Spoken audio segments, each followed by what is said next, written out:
It's February 1981. Patricia Clark is watching a basketball game with her husband, Joe, who works for the Washington County Sheriff's Department. When he gets up to go to the kitchen, Patricia hears what sounds like an explosion. She finds Joe collapsed on the floor from what she thinks is a heart attack. The shocking truth would take 33 years to uncover. Joe Clark was well known throughout the law enforcement community, so it was a big shock. At that point, they said that Joe had been shot. He'd been ambushed in his own home. You just don't believe it. It changed everybody's outlook and responsibilities. First thing you want to do immediately is secure the crime scene. I started on Joe's house. That night, Joe's wife heard a pop from the kitchen. She thought the light bulb had just blew. She saw Joe on the floor. There was a little bit of blood. She thinks his head hit the counter.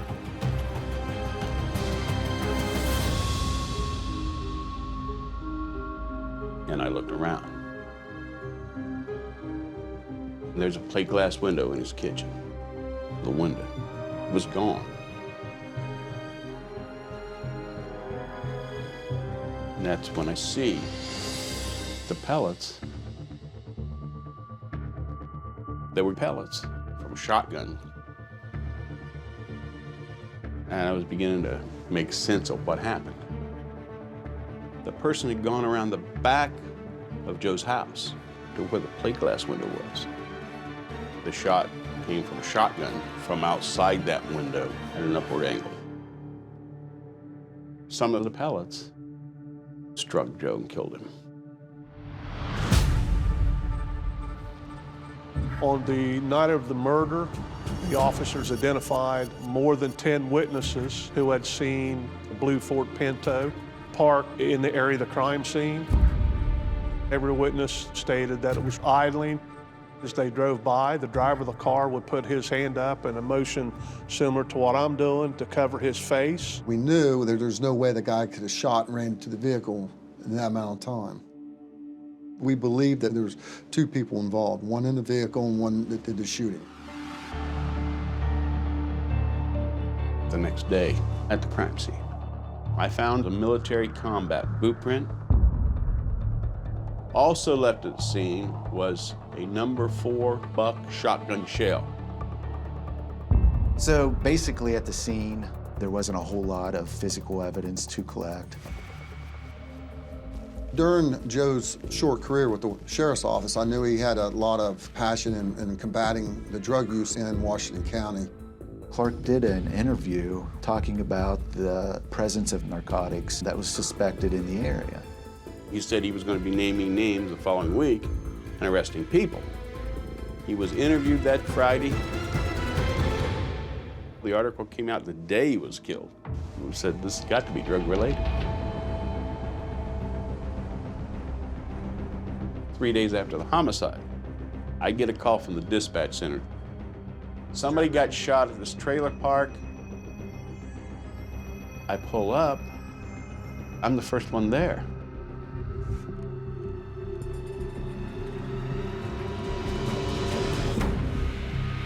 I found the victim on the floor. He was a drug dealer. Another drug-related murder. That's too big a coincidence. I separate the drugs from the non-drug leads, and I talk to members of the drug community, users, dealers, informants.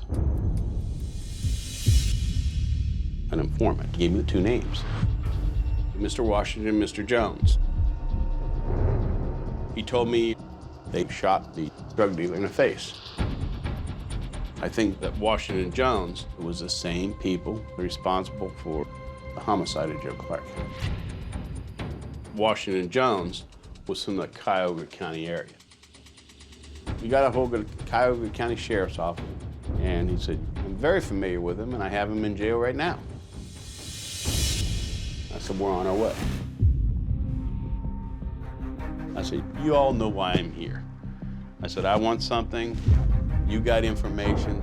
I said, tell me about the shooting at the trailer park. He goes, it was just supposed to be a ripoff. Ripoff turned into shooting.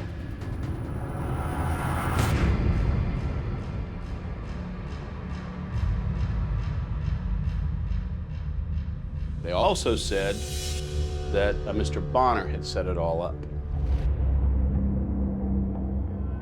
I interviewed Bonner. I said, well, you know, I come here talking about Joe. He said, don't know anything about it, wish I could help you. And I asked him, well, what about the drug dealer got shot? He said, I ain't got nothing to do with it. You cannot charge somebody solely on the testimony of a co-conspirator or co-defendant. So if he don't talk, I got nothing on him. And he didn't. I had doubts and thoughts running in my mind. I followed up every lead I could. I wasn't getting anywhere. I can't do it. So I quit and I went on. It was my first homicide, and I didn't solve it. That's not right. And that's what's haunted me.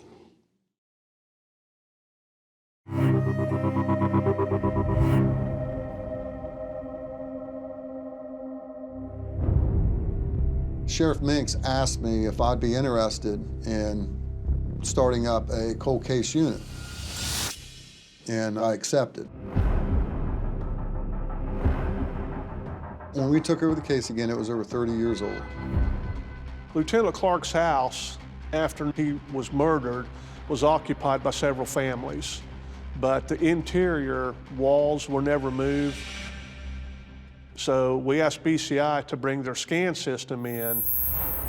Based on the imaging done at the house, it was believed that the shooter stood behind a tree within 31 feet of the house, below the window where Joe was standing. Joe was stalked. It was a sniper-type murder, and we felt that there was some type of a grudge. Just getting to the location and staging himself, that takes a lot of nerve. The person who committed the murder knew what he was doing. It was an excellent shot. After shooting various lengths of 12-gauge shotguns, what we were able to determine was the shotgun we were looking for was a shotgun used by law enforcement personnel. What police officer would want to kill Joe Clark? The original investigators never actually looked at another police officer, but we knew about an incident that happened back in 1981 with Matt Bonner. Several months before the murder of Clark, Mr. Bonner had been arrested for breaking and entering. En route back to the sheriff's office, Mr. Bonner continued to maintain his innocence. And then the deputy took him down to the bank of the Ohio River. He struck him a couple times with his fist. Bonner filed a complaint for abuse against the deputy. Lieutenant Clark was involved in launching the investigation into a deputy named Mitch Rubel. Clark made the determination to fire Mitch Rubel. And I remember one of the deputies said that Rubel was extremely upset that night.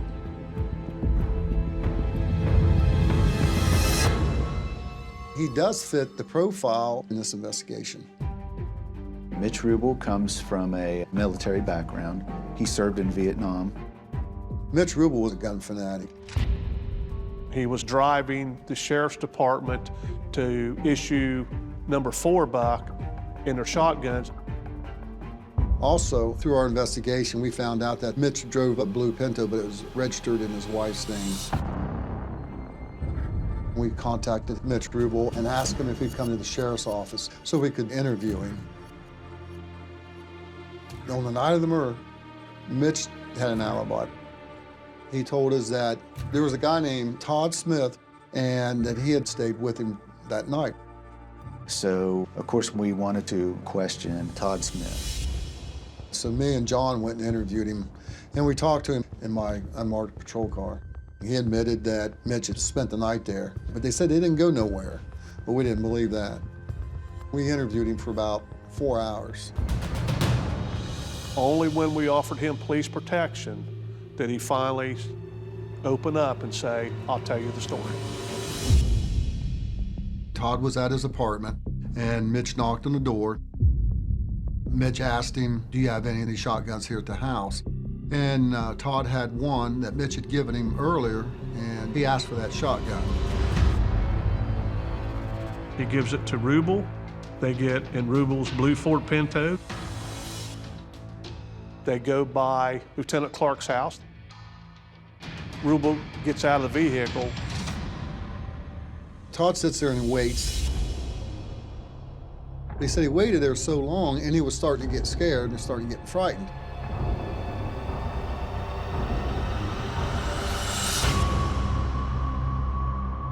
Smith goes back to his house, A short time later, Rubel showed up to Smith's house. at which point Rubel starts threatening him. Todd Smith provided us enough information that our belief was that Mitch Rubel was likely the shooter. We're going to do everything in our power to recover the murder weapon. Todd Smith told us that one of Mitch Rubel's military buddies owned it at that time. We learned that Mitch Rubel's Air Force buddies were having a yearly reunion at a military museum near Columbus, Ohio. We go out and talk with each of these military friends. The last door we knocked on, he asked if he had ever purchased a weapon off of Mitch Rubel. And the gentleman stated that he had. The gun was so unique, and there were so few of them out there, that we believed we had the right gun.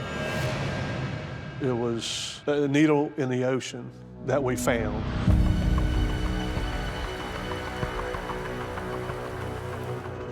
Mitch Rubel had been terminated by Lieutenant Clark, so he has the motive to kill him. And now we got the murder weapon, so we knew it was time to execute the arrest of Mitch Rubel for the murder of Lieutenant Joe Clark.